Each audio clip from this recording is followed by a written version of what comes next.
Ibintu 10 utaruzi ku nyamaswa y'intare. Icya mbere, intare ikunda umuryango wayo cyane. Intare zizwiho gukunda umuryango wazo cyane, akenshi ugizwe n'intare ziri hagati y'10 na 15, mu gihe mu muryango intare z'ingore n'ibyana byazo akenshi nizo ziguma mu muryango. Intare y'ingabo yo igenda igaruka. Intare y'ingore niyo ishinzwe guhiga. Intare y'ingore mu muryango wayo niyo ishinzwe guhiga, mu gihe intare y'ingabo yo bishinzwe kurindira umuryango umutekano ndetse n'icyanya cyawo. Nubwo intare y'ingore ari ihiga, iyo izanye umuhigo ntishobora kurya mbere y'ingabo. Umutontomo w'intare wumvikana no mu birometero 5 uvuye aho iri. Yaba intare y'ingabo cyangwa intare y'ingore zikoresha umutontomo zibwirana aho ziherereye cyangwa se zitera ubwoba ngenzi zazo ziri mu yindi miryango.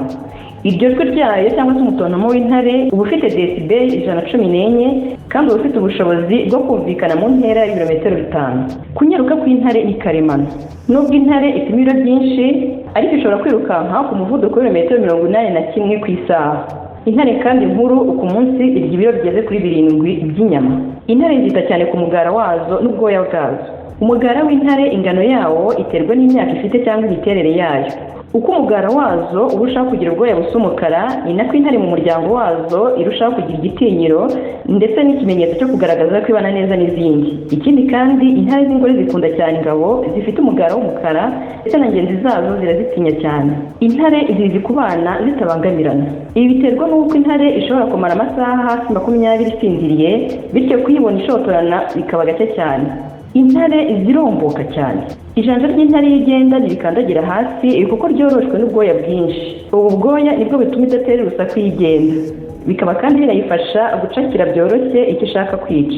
Iyo intare igiye gusingira cyangwa se kwica umuhigo, isohora za nzara zayo ziba zityaye cyane, zishobora ndetse kureshya na santimetero 2.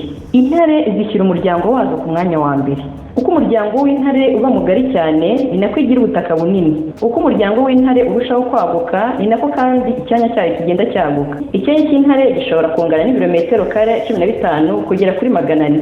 Umuryango wazo akenshi uba wiganjemo intare z'ingore ndetse n'ibyana. Iz'ingore zo zishinzwe guhiga ndetse no kwita ku byana by'intare. Igihe cyazo cy'ubuzima ni kigufi cyane.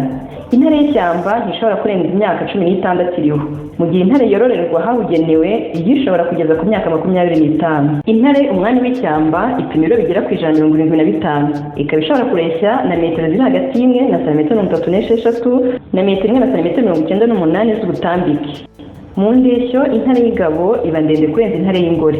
Intare kimwe n'izindi nyamaswa kugeza ubu zigenda zicika, zikeneye ubufasha bwa buri muntu. Kugeza ubu muri Afurika habarirwa intare zigera ku 21 gusa. Ibizitunga bigenda bigabanuka cyane bitewe no guhiga kw'abantu ndetse no mu miturire y'abantu aho bagenda basatira ibyanya byazo. Kugira ngo zidacika burundu ni uruhare rwa buri wese.